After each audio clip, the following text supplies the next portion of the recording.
मेरा बेटा है 18 साल दी उम्र है। इनू दुश्मना वढ़ ते बाइड सुलेमान के तो साडी रैश है। इनू दुश्मना वढ़ ते नारे सट दिता है ते बड़े जुल्म नाल वड्डा ने बड़े गुआड़ियां नाल वढ़ टुक ते आने बाहर है जिब बाहर है घुटू दे ते वढ़ ते गुआड़ियां नाल नार पाक पतन वाली नारे सट दिता ने।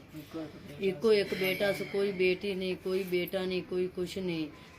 वालिदैन दा ना 12 सालां दा फौत होया हुआ ते 18 एकड़ इहदे नाल जमीन है।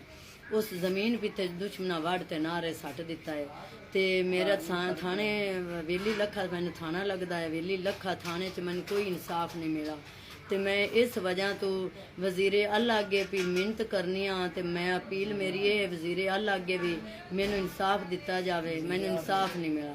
वजीरे अल्लाह अगे भी मेरी मिन्नत है ते खुदा वास्ते कर ते मैनू इंसाफ मिल जाए। आ जींदे दी तस्वीर है, आ फौत होई दी तस्वीर है, गंदी लाश